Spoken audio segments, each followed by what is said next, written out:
25 अप्रैल 1971 तत्कालीन भारतीय प्रधानमंत्री इंदिरा गांधी ने एक बड़ी मीटिंग में देश के थल सेना अध्यक्ष से कहा कि पाकिस्तान को सबक सिखाने के लिए जंग करनी पड़े तो करे, उन्हें इसकी परवाह नहीं। इंदिरा गांधी को ऐसा इसलिए कहना पड़ा था क्योंकि उस वक्त भारत के पूर्व में बसा पाकिस्तान का वो हिस्सा जिसे अब बांग्लादेश कहा जाता है, वहां ऐसा कुछ हो रहा था जिसका सीधा असर भारत पर पड़ रहा था। पाकिस्तान की सरकार और सेना पूर्वी पाकिस्तान में रहने वाले अपने ही देश के लोगों पर जुल्म कर रही थी, बेगुनाह लोगों की हत्या कर रही थी, और ये सब सिर्फ इसलिए क्योंकि पूर्वी पाकिस्तान के लोग पाकिस्तान की सेना के जुल्म के खिलाफ आवाज उठा रहे थे।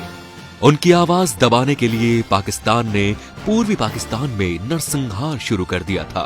अपनी जान बचाने के लिए लोग वहां से भागने लगे। ये शरणार्थी पूर्वी पाकिस्तान की सीमा से लगे भारतीय राज्यों में पहुंच गए। पूर्वी पाकिस्तान के करीब 10 लाख लोग भारत में शरणार्थी बनकर आ गए। भारत के प्रधानमंत्री होने के नाते इंदिरा पर इस बात का दबाव बढ़ रहा था कि वो जल्द से जल्द इस मसले का हल निकाले और जरूरी कार्रवाई करें। इसीलिए इंदिरा ने एक तरफ भारतीय फौज को युद्ध की तैयारी करने का आदेश दे दिया और दूसरी तरफ अंतर्राष्ट्रीय स्तर पर पाकिस्तान पर दबाव बनाने की कोशिश शुरू कर दी।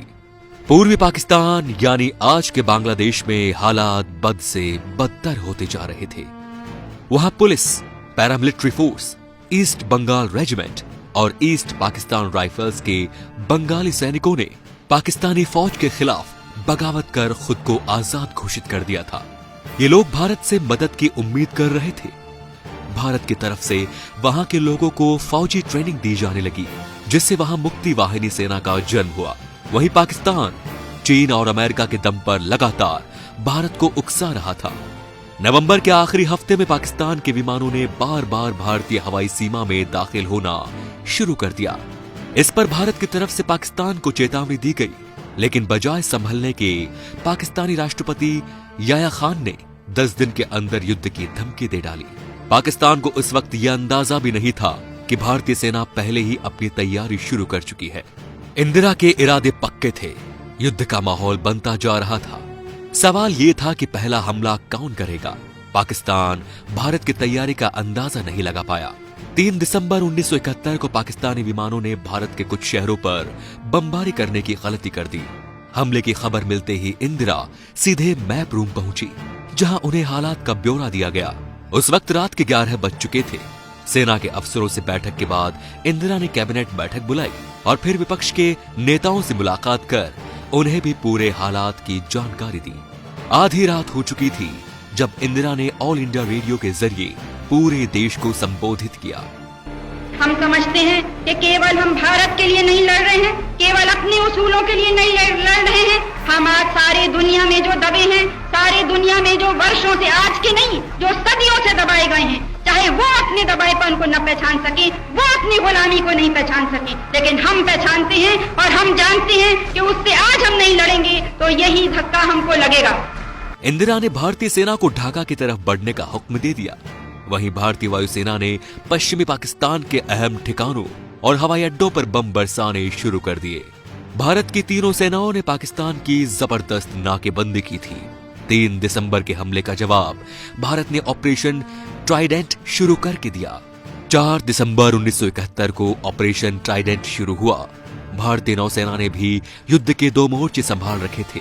एक था बंगाल की खाड़ी में समुद्र की ओर से पाकिस्तानी नौसेना को टक्कर देना और दूसरा पश्चिमी पाकिस्तानी सेना का मुकाबला करना। 5 दिसंबर को भारतीय नौसेना ने कराची बंदरगाह पर जबरदस्त बमबारी कर पाकिस्तानी नौसैनिक मुख्यालय को तबाह कर दिया। पाकिस्तान पूरी तरह घिर चुका था। इसी बीच इंदिरा ने बांग्लादेश को मान्यता देने का ऐलान कर दिया। उधर अमेरिका ने पाकिस्तान की मदद के लिए अपनी नौसेना का सबसे शक्तिशाली 7वां बेड़ा बंगाल की खाड़ी की तरफ भेज दिया, जिसके जवाब में इंदिरा ने सोवियत संघ के साथ हुई संधि के तहत उन्हें अपने जंगी जहाजों को हिंद महासागर में भेजने के लिए कहा।